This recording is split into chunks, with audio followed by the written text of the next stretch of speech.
Hello friends, welcome on cook with Andy. आज मैं बनाने वाली हूँ बहुत ही टेस्टी और इजी रेसिपी।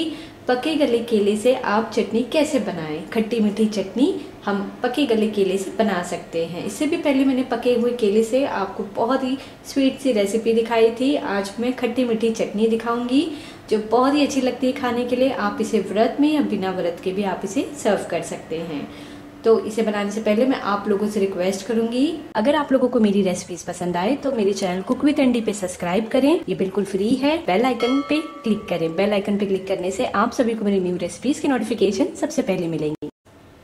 तो सबसे पहले हमें लेना है पके हुए केले। आपके घर में जितने भी पके केले हो या आपको जितनी चटनी बनानी हो आप उतने केले लें। अब मैं इसे पील ऑफ कर लूँगी, इसे छील दूँगी।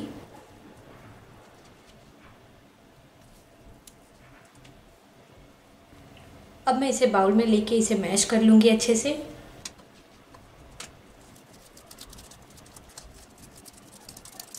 तो केले को हमने अच्छे से मैश कर लिया है। तो चलिए चटनी बनाना स्टार्ट करें। तो सबसे पहले हमें पैन को गरम कर लेना है। इसमें मैं डालूँगी 1 छोटा चम्मच तेल। तेल गरम होने के बाद मैं इसमें डालूँगी थोड़ा सा जीरा। अगर आप जीरा व्रत में खा रहे हो तो ऐड करें। तो जीरा हमारा अब हल्का सा ब्राउन हो गया है। तो अब हम इसमें डाल देंगे पके हुए मैश किए हुए केले को। अच्छे से मिक्स करेंगे। इसके बाद हम इसमें डालेंगे, यहाँ पे मैंने 1 छोटा टमाटर, इसे मैंने ग्राइंड कर लिया है, इसमें डाल देंगे।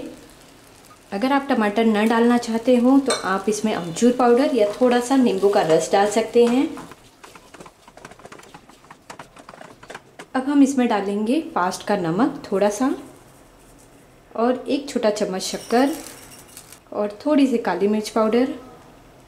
अच्छे से मिक्स करेंगे। अगर आप इसे व्रत के लिए नहीं बना रहे हो तो आप इसमें थोड़ा सा लाल मिर्च पाउडर, थोड़ा सा गरम मसाला, थोड़ा सा चाट मसाला और इसका टेस्ट और अच्छा आएगा। पर ये मैं फास्ट के लिए बना रही हूँ इसलिए मैं इसमें नहीं डाल रही हूँ। तो अब हम इसे पकने देते हैं लो फ्लेम पे 2 से 3 मिनट के लिए।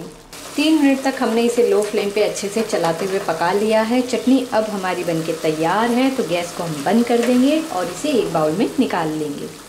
पके हुए केले की हमारी खट्टी मीठी चटनी बनके तैयार है। ज़रूर ट्राई करिए इस व्रत में और मुझे कमेंट करके बताएं कि आप लोगों को मेरी वीडियो कैसी लगी। अगर आप लोगों को मेरी वीडियो पसंद आई हो तो कुक विद एंडी पे सब्सक्राइब करना ना भूलें। लाइक, कमेंट और शेयर ज़रूर कीजिए। Thank you for watching.